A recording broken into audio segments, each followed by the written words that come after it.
Hello.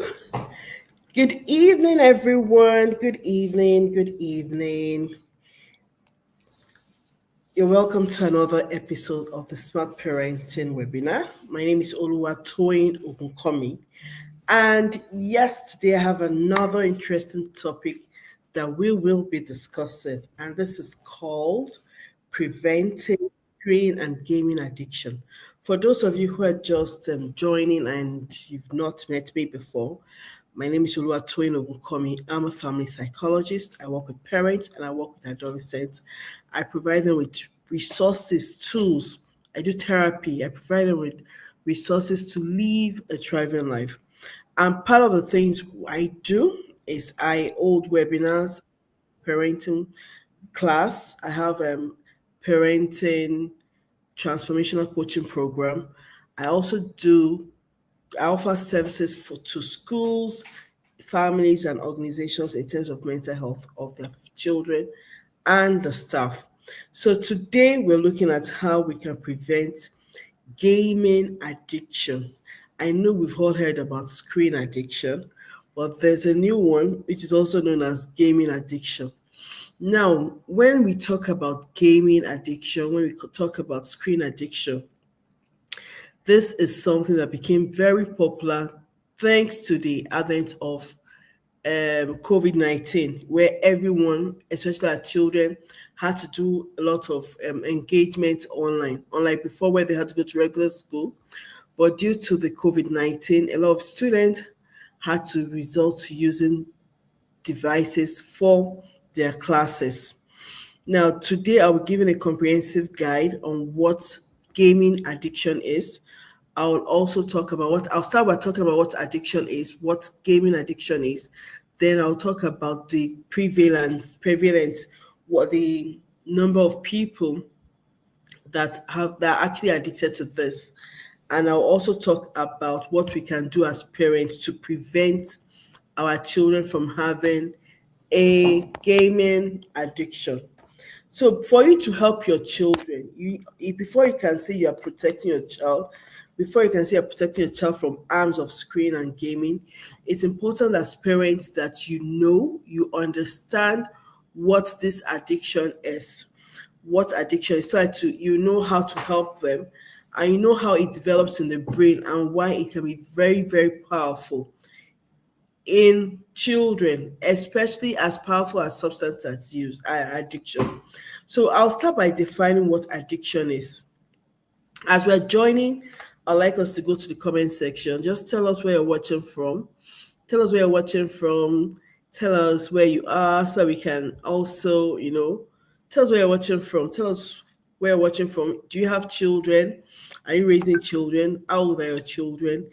When I start talking about the signs of this addiction, I would also like you to put in the comment section if you've noticed any of those signs amongst your children. So let's go straight into what addiction is.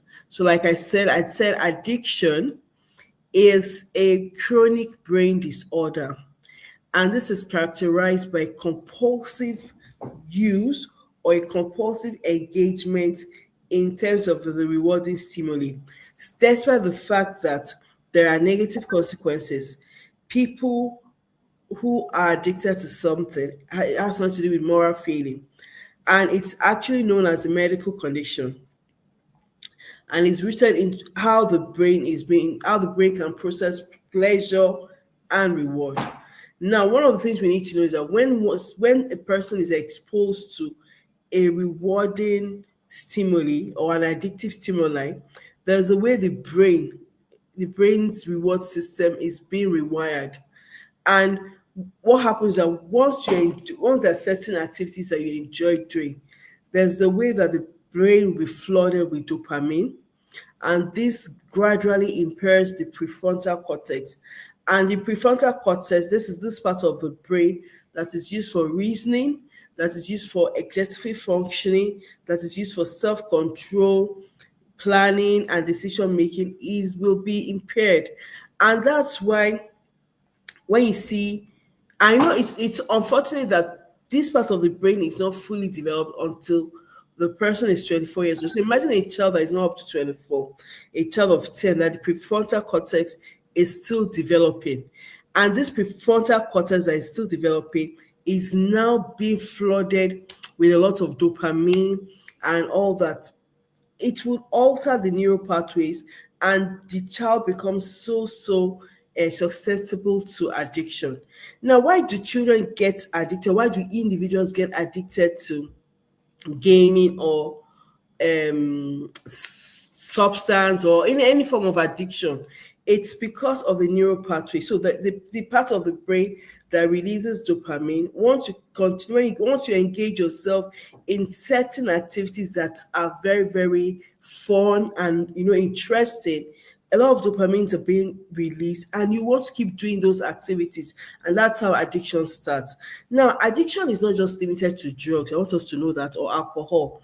We also have behavioral addiction like gambling, gaming, compulsive screen use, and this is all these activities are being activated by the same neural pathways that produce the similar effect that has to do with a substance or alcohol. So there'll be craving, there'll be tolerance, and there will also be withdrawal. So these are things we need to know as parents when we're discussing these things to our children. When you're telling your child, "Oh, I don't want you to I don't want you to be on the devices for too long," and your child is wondering, why is mommy saying she doesn't want me, or why is daddy saying he doesn't want me on my devices? These are the simple explanation you have to give to them. That the more you spend, the more time you spend on your devices, the more time you spend on the gaming activities, the neural pathways that activate addiction will be activated. And this is why it's important we speak to our children and we let them know that it's not good for them to spend so much time on their devices. Please, as we're joining, I would like you to write where you're watching from. Or somebody said, I have a girl of 12 years old. Thank you so much for sharing that with us. Please, as we're joining, I'd like you to type where you're watching from, and let us make this let's make it more interactive. Thank you so much. So I was defining what addiction is. Now I want to go into what screen and gaming addiction is. One of the things we need to understand is that gaming addiction was not a mental disorder until 2019. And when I started, I said, due to the advent of COVID-19, where we saw a lot of children having to depend so much on screen and having to do a lot of things with screen and gaming activities. Now, the World Health Organization formally recognized gaming disorder as a diagnosable mental disorder, and it's classified in the International Classification of Disease ICD-11 in the year 2019. And this disorder has something to do with parenting problem. However, as parents, we can prevent our children from having those disorders. I want us to know that. Now, what are the core diagnostic criteria for us to say, oh, this person has a gaming disorder?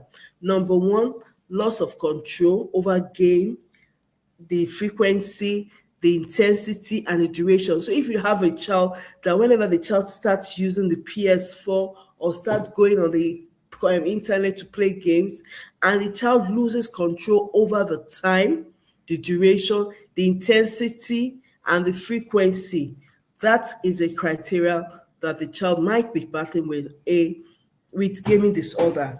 Another criteria is if there's an increased priority given to this game over daily activities. What does that mean? Meaning that instead of the child going to clean his room, wash her clothes, or do daily chores, or read her books, or read his books, or communicate with family members, the child just prefers, has given so much priority to these gaming activities, then we say that that is another criteria for diagnosis. Then, if the use of this device increase, if there's an increase in the use of these devices, despite the fact that you've punished the child, you've corrected the child, you've seized the computer, done everything, but the child still is using it, then that's another criteria for the child to be diagnosed of having a gaming disorder. And if these symptoms have persisted for minimum of 6 months to 12 months, then the child needs to see a professional. Now, why this problem? What's the cause of this problem? Why is screen and gaming addiction becoming so? Why has it become so much rampant amongst our adolescents? Number one thing I spoke about is the fact that COVID-19 has brought a lot about it. The another reason why these things are becoming very addictive is because there's this thing called there's this sophisticated behavioral um scientists, so behavioral psychologists. So there's a way these gamers they create their games in such a way that people become so addicted to it. What do I mean by this?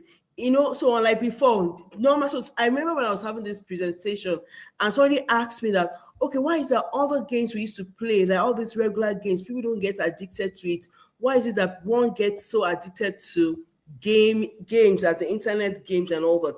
And I explained to the person that there are lots of sophistication that has been put into these games. For example, the way they've created the experiences, they made the experience of this gaming so much compelling that a child will just want to, oh, I want to get to the next level. I want to get to the next level. Another thing they've done is that they've created reward schedules, meaning that for you to, so you're playing a game, you're on one level, you want to do everything to get to the next level. And the way they created these games, they make it so time limited that if you don't quickly finish this particular game now, if you don't finish this session now, you will miss and you'll not be able to get to the next level, and you have to go and start all over again. So these are reasons why people get addicted to it. Also, the social connection. You see people playing games with people outside the country. So your child is in Nigeria here playing game, and is playing game with someone in America, or your child is playing game with someone in Dubai. That social connection is there. Then another thing is that the way they've designed these things, these games, in such a way that it requires maximum engagement. You see your children, they're always engaged. Even this way they're playing the games, and you're wondering, is it not just this game? Why are you putting so much energy to this thing? Is it not just game? Why are you putting so much energy to it? You understand? And that is how it is. And it's very important as parents that there's some signs that I'm going to talk about, some signs of addiction for you to know if the child has a problem with screen or the child is just engaging with screen. Now, this digital addiction, the it's so prominent is in this 21st century. Like I said when I started, that COVID-19 made it very, very prominent. And this gaming industry, they have over 2.5 billion people online playing games worldwide. And this industry is worth about $159 billion. So for you to know that this is not a small thing, this is something that people have invested so much money in, at the detriment of children, at the detriment of even adults. I remember recently working with some couples, about two couples, separate couples, and the complaint of the wives were that husbands are addicted to games. Their husbands are addicted to games. So it's not just our children, it's not just children, it's not just adolescents. Even young adults are addicted to this gaming. And that's why it's important as parents that we learn what to do to prevent them from getting addicted to it. And like I said when I started, I said the problem is not a parenting failure or when it becomes an addiction, but the introduction of it, I would say it's lack of either parental control or parental supervision. Now, I want to talk about, so in Nigeria, so in the world, we have over 2 billion gamers in the world. In Nigeria, we have about 5 to 7% of our adolescents who are indulged in gaming and who are indulged in gaming that have this that are already exhibiting clinical signs of gaming addiction. Between 5 to 7% of our adolescents are already exhibiting signs of gaming and screen addiction. And out of the total number of adolescents that have access to internet, 74% of adolescents are online minimum of 10 hours daily. Please, whoever is writing, please, I'd like you to write out these figures. Faith, please, I like you to write out these figures. Minimum out of all the adolescents online, 74% of adolescents are online for a minimum of 10 hours. So if I ask you, how many hours do your children spend online? As parents, I want you to check how many hours do your children spend online. If one of the ways you can know, for those of us that have iPhones, you can go to, there's a way you check here that will show how many hours, how many hours children are online. So it's very important as parents that we regulate the number of hours our children spend online so that they don't fall into these statistics of 5 to 7% of adolescents who are already showing signs of addiction. Now back to what I'm talking about. So in Nigeria, we have 5 to 7% of Nigerian adolescents that are already showing sign of addiction. Then in the world, South Korea, we have about 10%, China, we have about 8%, um, America, USA, we have about 5 to 10%. And it's around the world, there are a lot of, a lot of children are just addicted to this screen. And it's important as parents that we know the signs. We recognize these signs earlier so we can also help them. And one of the reasons, another reason adolescents get addicted to their screen is the fact that they are either trying to escape certain pressure, either pressure from parents, pressure from academic. Some adolescents actually use their devices as like a babysitter. When they're upset, when they're sad, even adults, some adults we do that. We've turned this into a coping mechanism. And these are reasons adolescents actually use devices as in, and they get addicted to it because they've turned it into a coping mechanism. Apart from the fact that the behavioral psychologists have used some sophisticated patterns to get people addicted to it, the fact that people use it as compelling, use it as coping mechanisms, also the fact that there's a surge in the use of devices. So these are reasons why a lot of children are becoming addicted to this. And another reason is unsupervised use. So it's important as parents that we recognize these reasons and know how to change and what to do next. So when we talk about the signs of addiction, what are the signs? How would you know if a child is addicted? What are the things you need to look out for as parents? Number one, if your child is preoccupied with the device, is always thinking about it, is either always using it or always thinking about it, and the child becomes irritable, angry, or distressed when they are not with their devices, or when you interrupt them when they're using it, or when you reduce the time they spend on it, that is a sign that there is something wrong. Number two is if your child neglects responsibilities. So your child's school performance has dropped, your child has abandoned hobbies he or she used to be interested in, your child's social relationship is also affected, then that's a warning sign that something is not right. Then number three is physical symptoms, like your child is not sleeping well, your child's sleeping pattern is disrupted, your child now has poor personal hygiene. When the child is going to have his bath, brush his mouth, the child wakes up in the morning, the first thing the child remembers is devices, or using system, or going on the phone, or going on the game.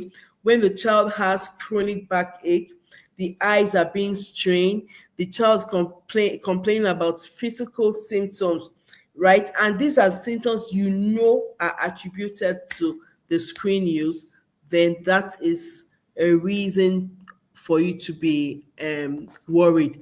Then I've mentioned about emotional escape, that we have a lot of people that use it to escape from negative emotion, especially stress from family, stress from parents, academic stress, sadness, anxiety, or boredom. Rather than them learning how to develop healthy coping mechanism, they resort to using devices. And it's very important as parents that we teach them healthy coping mechanisms. Now, what are the physiological or social indicators, withdrawal symptoms? I've spoken about that. When your child gets anxious, your child becomes restless, your child has mood swings, or even gets very aggressive when the child is not using the game or the screen, or when it's being withdrawn, parents, that's something you need to watch out for. Then another sign is when the child denies or minimizes how much time they use on these games.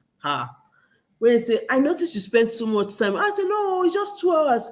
But come, let's check. You've spent about 5 hours. No, mommy, oh, it's just 1 hour. When they start denying or when they start minimizing how much time they spend on that game or on their devices, then when your child starts hiding their devices under the pillow, or they take the game pad, or when they start hiding it because they don't want you to seize it, that's another sign to watch out for. And when they start lying about their homework, have you completed your homework? Oh, yes, I've done it. Or they tell you, oh, we're not giving homework because they want to use their devices. Please, that's another sign. And the final sign is when they become very defensive or hostile when you question them about their gaming habit. If you've noticed if you notice three or more of these signs, please, it's very important that you speak to a professional. So let me go over the signs again. When your child becomes irritable, when your child becomes irritable, when your child becomes aggressive, when your child becomes anxious or has mood swings relating to the game or devices, when your child's academic, your child is failing his academics, is missing assignment, he's not doing his work the way he or she is meant to do the work, or has reduced motivation for schoolwork, that's another sign. When your child is no longer responsible, neglecting their responsibility, house chores, cleaning their room, having their bath, their personal hygiene, that's another sign you need to watch out for. Then also, when there's social withdrawal, your child does not interact with family members again, your child keeps isolating himself or herself in the room or in front of the TV, and when there's always conflict around TV, oh yeah, he doesn't want to allow the siblings to use, she doesn't want to allow the siblings to use, that's a sign. Then when the child denies or minimizes how much he or she uses it, when the child hides devices, or when the child starts lying or becomes defensive or hostile around their usage of game or screen, then parents, we have work to do. So, what can we do as parents? What can we do as parents or caregivers to prevent this from happening? What can we do as parents, as caregivers? Thank you so much, Faith, for being the scribe. How to know your child is addicted, always occupied, thinking about the devices, irritable when devices is taken, avoid responsibility, poor academic performance, backache. Yeah, thank you so much. Thank you so much. 74% of adolescents are online for minimum of 10 hours. Yes. Then in Nigeria, we have between 5 to 7% of adolescents already showing signs of mental gaming disorder. Now, what can we do as parents?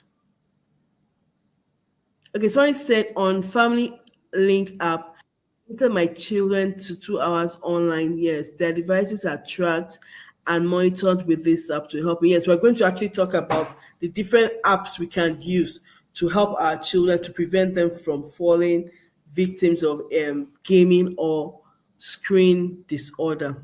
Thank you so much, Mr. Duchess, and thank you so much, Mrs. Fola Romi. Did I get your name well? Let me see. Mrs. Is it Fola Romi? Let me see it again. Thank you so much for those who have joined. Thank you so much. Okay, we have Mrs. Ferron Meeting. Thank you so much. We have Delight Teens. Thank you so much for joining. Thank you so much. All those who have joined, I've not put down. Just let's recognize you as you're joining. Just put down your name. Thank you. Say you're joining from Ibadan. Oh, thank you so much. Light Teens from Abuja. Thank you so much. Duchess Dachong from Abuja. Thank you so much. As we're joining, please, I'd like you to write where you're watching from. Thank you so much. So we have, what can we do as parents? What can we do as parents to help our children? The first thing as parents is that you need to be informed. You need to educate. And I thank you. I'm so excited that we have a lot of parents joining in. You know, being informed about this, about what is happening is very important. The first step in solving a problem is knowing what the problem is, getting yourself equipped, informed. So it's important that we, as parents, we are proactive and we are informed. That is the most important first step in you helping your child not falling into the trap of having a mental gaming disorder, which is also a mental disorder. Then the next is evidence-based parenting practice. Like part of our framework at the Smart Parenting Coaching Academy, we have a program that is ongoing now, but the next cohort is going to start in May. That program, it's evidence based, where we speak with parents. It's our coaching program where we speak with parents and we teach parents all these things. So the next thing is, apart from you educating yourself as parents, you now have to start create clear, and you have to be consistent when it comes to screen time and limits. You have to set clear boundaries. It's very important as parents that you set clear boundaries. Let your child know, let them know, let your children know what's expected of them per time. Oh, during school hours, we don't use devices, or during school hours, we only use devices 1 hour or 2 hours at the end of the day, or we use devices only during the weekend. As parents, it's important that you are consistent. For those of you who've not gotten our internet family media guide, I'll drop the link. You can also get some of my books. Faith, please, you can drop the link for my books so they can get the internet family guide. Oh, thank you, Zuriel, for joining from Bangu, Central African Republic. Oh, thank you, Zuriel. I'm getting some more people joining. I'm going to drop the link from the books so you can get your internet family guide, where we have so many things written about what you can do to protect your children online. There are a lot of things happening now. For those of us in the parenting group, I posted something, was it yesterday, about something that happened to my housekeeper, about the fact that her daughter has a device, internet enabled device, and as a one guy just, called randomly and was exposing himself and all that. So it's important as parents that we get this internet media guide so we learn more about how to protect our children online. Very, very important. So that's the link. I don't know, is the link showing well? That's the link. So what are the other things we can do? So the first thing is that we get ourselves educated. The second thing is that we set clear and proper boundary around screen time in the home. And these boundaries need to be consistent, and these boundaries need to be known to the children. Let them know what's expected of them. Anything you don't tell them, please, you cannot fault them for disobeying because you didn't tell them and you didn't teach them. So it's important that you teach them and let them know what is expected of them. Then number three, let there always be screen-free zones and times in the house.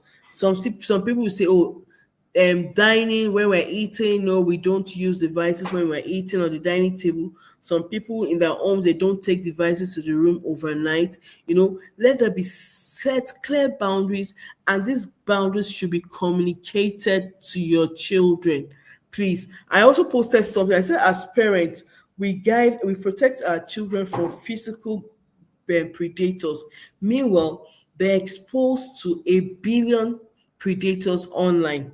So, as parents, also having um, these protective devices, all these what do they call them now? Online screen, using technology to protect our children is very, very important. Having apps like Google Family Link, Cycle, or Back to monitor and to limit our children's access is also very important. So the first I spoke about is you getting yourself educated. The second I said is you setting clear and consistent boundaries around screen time and also creating screen free zones in the home. Then the Fourth is using technology. So you're going to use technology to prevent them from having a media, a gaming, or screen addiction. And I say you can use apps like Google Family Link, you can use Circle, you can use Back, you can use these devices to monitor and limit their usage. Then, as parents, it's also important that we also model balanced use. Let your children see you using your devices healthy, because it doesn't make sense if you are not using your devices healthy and you now want your children to use their devices healthy. It's as if you're being hypocritical. So let them see you using your devices in a healthy way. And it's so you won't end up having to preach what you're not doing. Then number six is that let's encourage healthy digital habits or healthy free digital habits, and help your children to have a rich offline life. Let it not be that all their lives, everything about them is online. Let your children have a rich offline life. And what do I mean by that?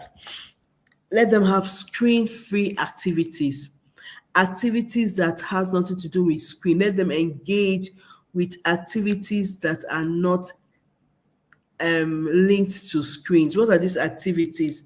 Like painting, drawing, ball games, basketball, football, table tennis, card games, nature walk, cooking, puzzles, martial arts. Let them learn a skill, let them learn a sport. All these are free screen activities. Free screen activities that your children can do. Okay, thank you, Faith. Be informed, evidence-based parenting practices. Be consistent in setting clear boundaries around screen times in the home. Yes, there should be screen-free zones and time windows. And I spoke about modeling the right behavior, modeling healthy screen times with your children. And I also spoke about let them have a rich offline life. Let their life not just be only online. Let them have a rich offline life. Let them engage in activities that has nothing to do with their devices. Activities like drawing, painting. I remember there was a time when my daughter was young. It was even, I think it was even during COVID. That day she said, "Mommy, I'm bored, I'm bored, I'm bored." And I gave her paper. I gave her bio. I gave her a paper and bio. I now said she should go into the room. She should go and write something. And guess what? She came out. She did two things that really shocked. She did three things that shocked me. The first was she wrote a song. So during COVID, I got her to record that. I took her to the studio to record that song. Then the second thing she did was she wrote a book, which we never published. Maybe we'll publish it one of these days. She wrote a book. No, she didn't write a book. She wrote a script, a movie script. Yes. So she wrote a movie script, right? Then the third thing she did was she painted. She did some painting. When your children are not with their devices, they tend to think deeper and they tend to be more creative. So let's engage our children in screen-free activities. Let's engage our children in screen-free activities, activities that would help them to develop another skill apart from them using devices. And I've mentioned the activities. I mentioned painting, drawing, ball games, playing of cards, nature walk. I spoke about cooking, reading, puzzle games, sports, different sporting activities, swimming, basketball, karate, martial arts. Let them learn a skill. This would also help them and protect them from falling into screen addiction. Then, as parents, it's also important that we have open communication with our children. Let's speak with them. Let's encourage them. Let's let them know the reason you are reducing their screen time. And one of the things I tell parents that see, for you to give your child a device, it means that that child is responsible enough to use the device and use the device responsibly. But if as parents your child, you're giving your child a phone because she just turned 10 or she just turned 13, and that child is not responsible enough to use that device. You are doing the child a disservice. Many adolescents, I've spoken about this. A lot of adolescents use their devices for, especially our girls, they use their devices as an emotional refuge, So it's important. So if you have a child that is always glued to his or her devices, it's important that you get to understand, why are you using your devices? Are you trying to escape from something? Some people use it as as an escape route, right? So it's important you get to understand, why you always on your devices. What is it that you're always doing there? And it's important as parents that we teach them to have real life connection. Let them have in-person connection. Let them have friends. Not just, let it not be that all their friends are online. Let them have friends that they can go and visit. If you live in an estate, encourage them visiting friends that you are sure of their family values. Or please, so they're gonna say, Psych Tony said that we should allow our children to go and play with our friends, and you don't know what's happening in that friend's house. No, ensure that the person they're going to visit, is the house is a wholesome house. So encourage in-person relationship. Parents, teach your children how to model healthy stress management, so that they too don't start using their devices as a emotional refuge, or as a coping mechanism.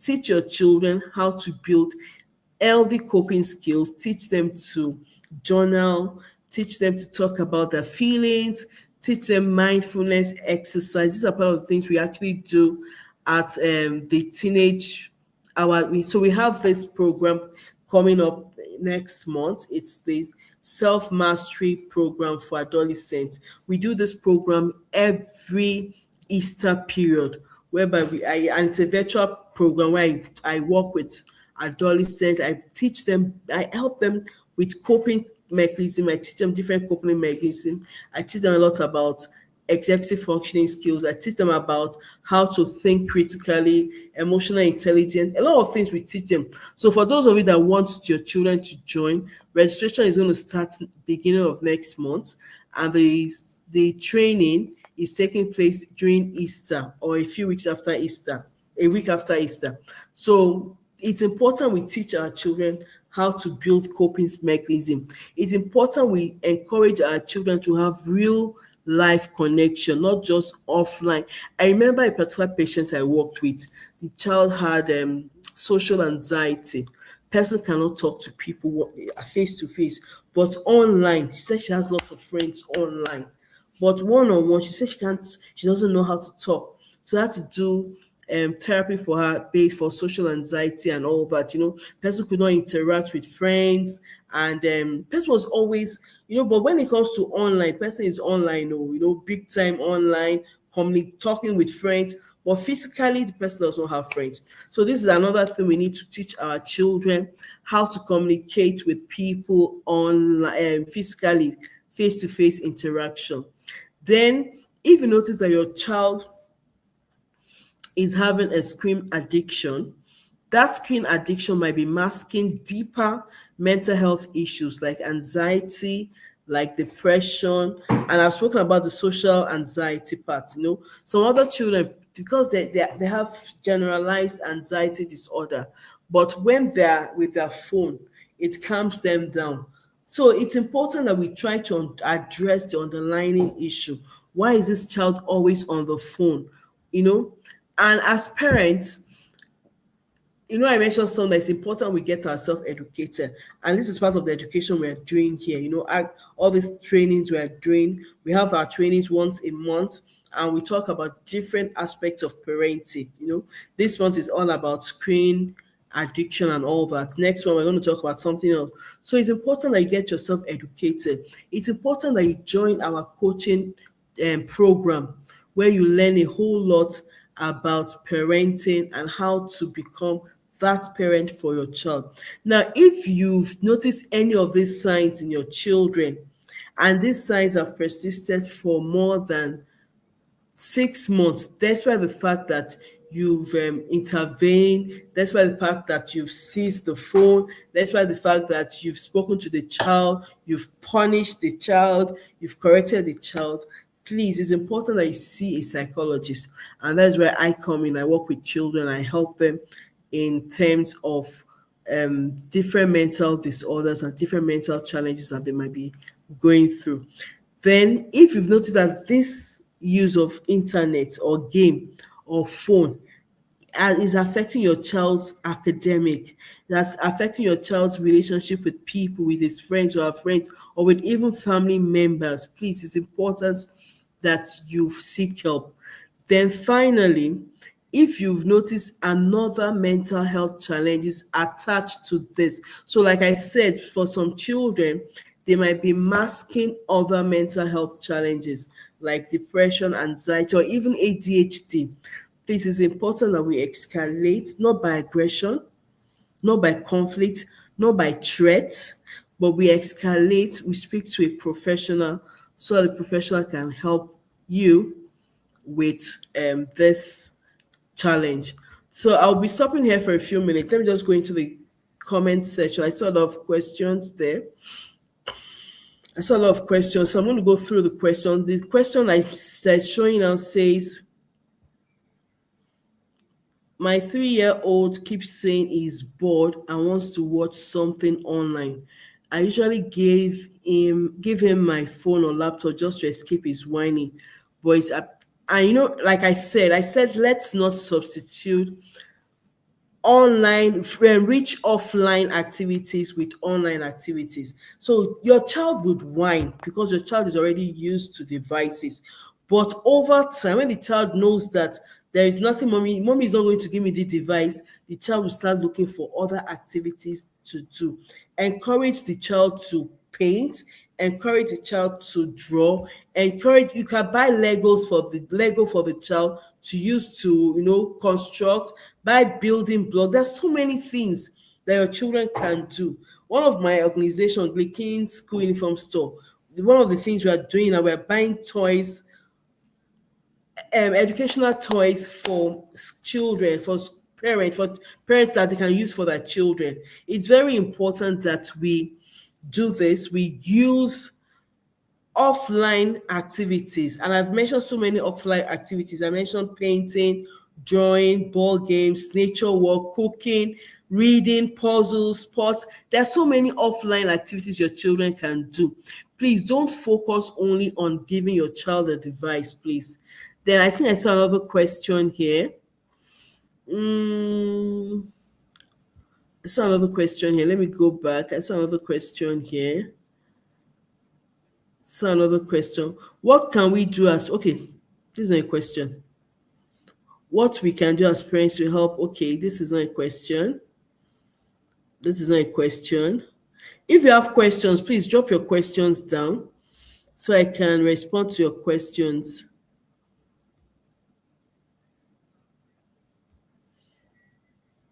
Let me go. I saw some questions. Let me go back up. Okay.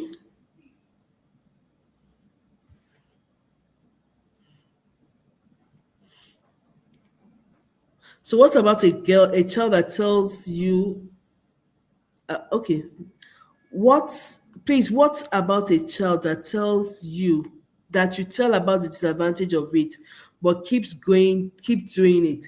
So it's not just you telling the child the disadvantages of it. You need to show the child evidence. You know that times there's this they say evidence. Show the child evidence of people who are addicted to screen and what has happened to them. Show the child evidence of how the screen is affecting the child's schoolwork, affecting the child's results, affecting the child's relationship with other people. It's not just us talking, but let's also show them evidence, and let's also give them an alternative to the screen time. Let it not just be that we are withdrawing their devices from them and we're not giving them something to substitute it with. It's very important that they have an alternative to what they to the screen time you're taking from them. Let me see. Do you have any other question? Please, if we have questions, we can drop our questions. let's drop our questions. Let me see. Do you have questions? More questions? Thank you so much, everyone, for joining. Thank you. Do you have question? I'll just do a short recap. Then, if you don't have any question, I will stop by almost 9. I'll stop by 9. Thank you so much, everyone, for joining. Let me see. Any other question?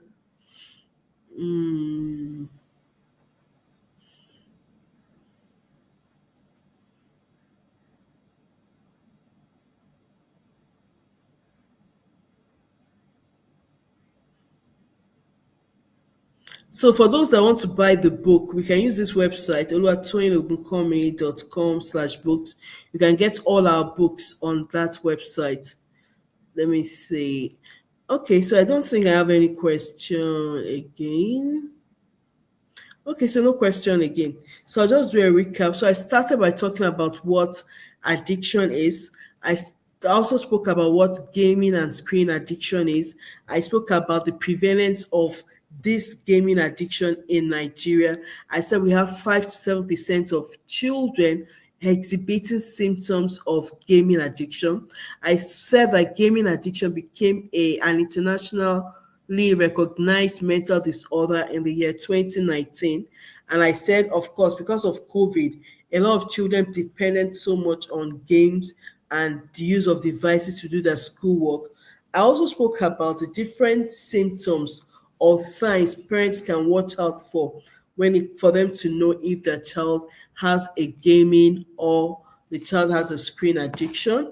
Then I also spoke about what parents can do to prevent children falling into the trap of having a gaming addiction. And I spoke about the fact that gaming addiction is the same neural pathways that is being affected compared to someone that has a substance addiction or a gambling addiction. It's the same behavioral pathway.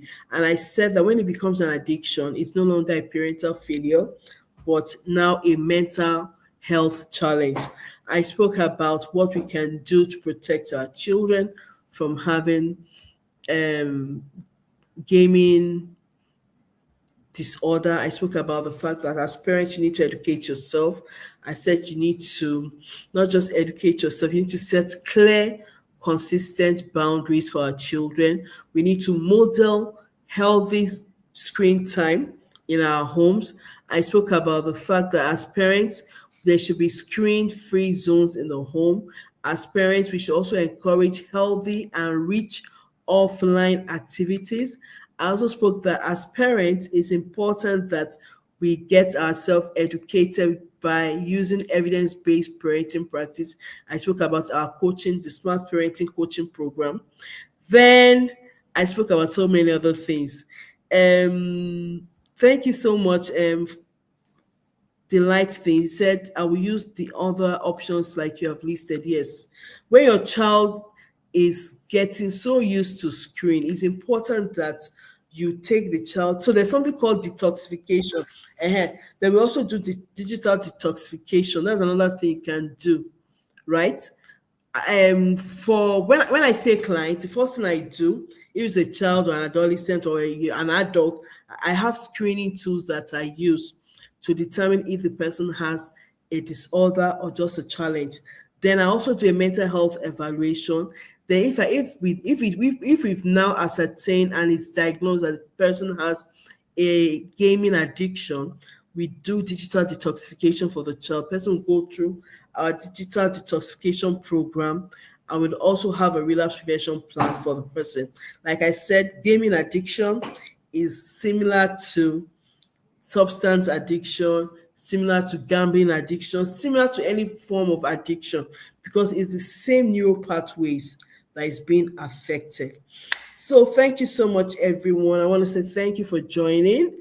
Next month, we're going to talk about something else.